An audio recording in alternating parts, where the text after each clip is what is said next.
ကတော့အာလူကြော်ကိုပြောင်းကုန်မိုးလေးနဲ့ဆက်ပြီးတော့ရောပြီးကြော်မှာဖြစ်ပါတယ်เนาะဒီပြောင်းကုန်မိုးထဲမှာအကုန်လုံးအရသာတွေထည့်မှာဖြစ်ပါတယ်ထည့်ပြီးတော့ဒါလေးကိုမှွေပေးမယ်အရသာတွေနှံ့သွားပြီဆိုလို့ရှိရင်ခုနရေစစ်ထားတဲ့အာလူကိုထည့်ပြီးတော့ရောပြီးတော့ကြော်မှာဖြစ်ပါတယ်အဲဒီထဲမှာပါလဲဆိုလို့ရှိရင်ခုနပြောတဲ့ကျွန်တော်အသားမဟုတ်ပါမယ်ပေါ့အသားမဟုတ်အချိုပေါ့အငံမဟုတ်เนาะကျွန်တော်တို့ fish ကိုသုံးတယ် fish ကတော့အသားမငံဘူးကသူ့အသားမဟုတ်ပါခဏတို့ဘာလို့ရလဲနည်းနည်းအငံတက်ပါတယ်ဒီကောင်ကဒီ fit ကကြတော့နည်းနည်းအချိုတက်ပါတဲ့အတွက်အကောင်လေးကိုသုံးရတာအဆင်ပြေတယ်ပြီးသွားလို့ရှိရင်အဲ့ထဲမှာခုနပြောတဲ့ငရုတ်ကောင်းလေးတွေနည်းနည်းထည့်မယ်အယောင်တွေမဟုတ်တော့ထည့်စရာမလိုတော့ဘူးเนาะ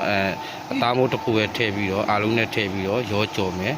တကယ်လို့တချို့ကကြက်ဥတွေပါထည့်ခြင်းသေးတယ်ဆိုလို့ရှိရင်ကြက်ဥလေးတစ်လုံးလောက်ထည့်ပြီးရောကြော်လဲအဆင်ပြေပါတယ်ပေါ့เนาะဒီကောင်ဆိုလို့ရှိရင်ဒါရသာအားလုံးနယ်ပြီးသွားပြီပေါ့เนาะဒါကတော့ဒီအကျော်မှုပေါ့ပြောင်းကုန်မှုသုံးလဲရတယ်เนาะပြောင်းကုန်မှုဆိုရင်လည်းအဆင်ပြေတယ်เนาะဒါပြောင်းကုန်မှုလေးနဲ့ကြော်မှုနဲ့ရောထားတာ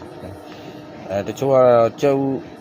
ရှိဆိုလော်တကူရှိရဆိုရင်တော့ကြက်ဥလေးတစ်လုံးလောက်ဖောက်ထည့်လိုက်ရင်တော့ပိုပြီးအရသာလေးစိတ်သွားပါဘောเนาะဒါဆိုရင်တော့အကုန်လုံးအရသာနယ်ပြီးသွားပြီဆိုတော့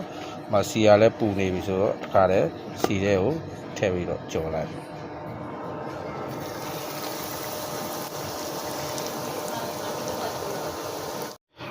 ဒီကောင်ကတော့အကျော်မဟုတ်ဘူးเนาะ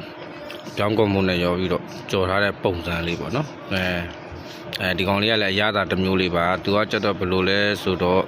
ဝါလိုက်လို့ရှိရင်ကျွတ်ပြီးတော့အတွင်းသားလေးကတော့အီလေးဖြစ်သွားတဲ့သဘောပေါ့เนาะ